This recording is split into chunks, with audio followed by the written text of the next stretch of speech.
അഹ്ലാൻ മോദി ഇത് ഈ മാസം 13-ന് അബുദാബിയിൽ നടക്കാൻ പോകുന്ന മോദിക്കുള്ള സ്വീകരണ സമ്മേളനമാണ്. എന്നാൽ പരിപാടി നടക്കാൻ ഇനിയും ദിവസങ്ങൾ ബാക്കിയുള്ളപ്പോൾ രജിസ്ട്രേഷൻ അവസാനിപ്പിക്കേണ്ട അവസ്ഥയിലാണ് സംഘാടകർ. മോദിയെ വെറുക്കുന്നുവെന്നും അദ്ദേഹത്തിന്റെ മുസ്ലിം വിരുദ്ധതയെക്കുറിച്ചുമൊക്കെ പറയുന്നവർ രണ്ട് കാതും തുറന്നു കേൾക്കുക. UAE ഭരണാധികാരികൾ മണ്ടന്മാരല്ല. മോദിയെ സ്വീകരിക്കാനും അതിനെ ഒരു ആഘോഷമാക്കാനും ബാബ് സ്വാമിനാരായൺ ക്ഷേത്ര ഉദ്ഘാടനം ഒരു മഹോത്സവമാക്കാനും അവർ മനസ്സിലാക്കുന്നു. ഭാരതീയ സംസ്കാരവും മോദി എന്ന ഇന്ത്യൻ നേതാവിന്റെ കരുത്തും എത്രമാത്രമാണ് എന്ന്. ഇന്ത്യക്ക് അഭിമാനിക്കാം. നാളിതുവരെ ഒരു പ്രധാനമന്ത്രിക്കും ഇത്തരം അംഗീകാരങ്ങൾ ഏതെങ്കിലും വിദേശ രാജ്യങ്ങളിൽ ലഭിച്ചോ എന്നത്, പ്രത്യേകിച്ചും മുസ്ലിം രാജ്യങ്ങളിൽ, മുസ്ലിം ഭരണം നിലനിൽക്കുന്ന രാജ്യങ്ങളിൽ. പ്രധാനമന്ത്രി നരേന്ദ്രമോദിയെ സ്വീകരിക്കാൻ UAEയിൽ ഒരുങ്ങുന്ന അഹ്ലാൻ മോദി സമ്മേളനത്തിൽ പങ്കെടുക്കാനുള്ള രജിസ്ട്രേഷൻ അവസാനിപ്പിച്ച് സംഘാടകർ. ബുക്കിംഗ് 65,000 പിന്നിട്ടതോടെയാണ് ബുക്കിംഗ് നിർത്തിവെച്ചത്. ഈ മാസം 13-ന് അബുദാബി സയ്യിദ് സ്പോർട്സ് സിറ്റി സ്റ്റേഡിയത്തിലാണ് അഹ്ലാൻ മോദി സമ്മേളനം നടക്കുന്നത്. UAEയിൽ നടക്കുന്ന ഏറ്റവും വലിയ പ്രവാസി പൊതുസമ്മേളനമായി അഹ്ലാൻ മോദിയെ മാറ്റാനുള്ള ഒരുക്കത്തിലാണെന്ന് സംഘാടകർ.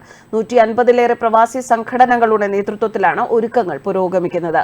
സമ്മേളനത്തിൽ 800-ലേറെ കലാകാരന്മാർ പങ്കെടുക്കുന്ന സാംസ്കാരിക പരിപാടികൾ അരങ്ങേറും. പരിപാടിയിൽ പങ്കെടുക്കാനായുള്ള രജിസ്ട്രേഷനിൽ വലിയ ജനബാഹുല്യമാണ് കാണാനായത്. സമ്മേളനത്തിലേക്കുള്ള സാംസ്കാരിക പരിപാടികളുടെ പരിശീലനം ദുബായിൽ പുരോഗമിക്കുകയാണ്. വിവിധ സംസ്ഥാനങ്ങളുടെ തനത് പരിപാടികൾ ചേർത്ത് ആവിഷ്കരിക്കുന്ന കലാവിരുന്നിൽ നിരവധി അത്ഭുതങ്ങളാണ് ഒളിപ്പിച്ചിരിക്കുന്നത്. മറുനാട്ടിൽ നാനാത്വത്തിൽ ഏകത്വം പ്രകടമാകുന്ന പരിപാടിയാകും ഇത്. ഇന്ത്യയുടെയും UAEയുടെയും സൗഹൃദ ബന്ധത്തിന്റെയും സാംസ്കാരിക വിനിമയത്തിന്റെയും ഇഴയെടുപ്പം പരിപാടികളിൽ നിറയും. ആയിരക്കണക്കിന് തൊഴിലാളികളും മറുനാട്ടിൽ നരേന്ദ്രമോദിയെ കാണാനെത്തും. ഫെബ്രുവരി 13 UAEയിൽ എത്തുന്ന പ്രധാനമന്ത്രി 14-ന് അബുദാബിയിലെ ബാബ് സ്വാമിനാരായൺ ക്ഷേത്രം ഉദ്ഘാടനം ചെയ്യും.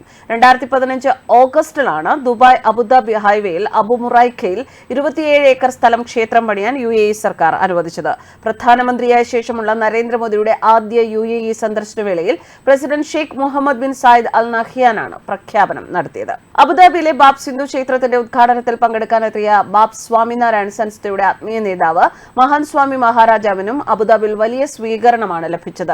ഗുജറാത്തിലെ സൂറത്തിൽ നിന്ന് പ്രത്യേക വിമാനത്തിൽ അബുദാബി അൽ ബത്തീൻ വിമാനത്താവളത്തിലെത്തിയ സ്വാമി മഹാരാജാവിനെ UAE സഹിഷ്ണുതാ വകുപ്പ് മന്ത്രി Sheikh Nahyan bin Mubarak Al Nahyan, Abu Dhabi chamber vice ചെയർമാനും ലുലു ഗ്രൂപ്പ് ചെയർമാനുമായ MA യൂസുഫ് അലി, ഉയർന്ന സർക്കാർ ഉദ്യോഗസ്ഥർ, അബുദാബി ബാബ്സ് ക്ഷേത്ര മേധാവി സ്വാമി ബ്രഹ്മവിഹാരിദാസ്, മറ്റു ക്ഷേത്ര ഭാരവാഹികൾ എന്നിവർ ചേർന്നാണ് സ്വീകരിച്ചത്.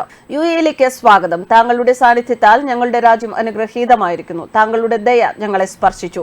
താങ്കളുടെ പ്രാർത്ഥന ഞങ്ങൾ അനുഭവിക്കുന്നു. ഷെയ്ഖ് നഹ്യാന്റെ വാക്കുകളായിരുന്നു ഇത്. നിങ്ങളുടെ സ്നേഹവും ആദരവും സ്പർശിച്ചെന്നും UAEയിലെ നേതാക്കൾ മികച്ചവരും നല്ലവരും വിശാല ഹൃദയവും ഉള്ളവരാണെന്നും സ്വാമി മഹാരാജ് മറുപടിയും നൽകി. News desk കർപ്പാനസ്.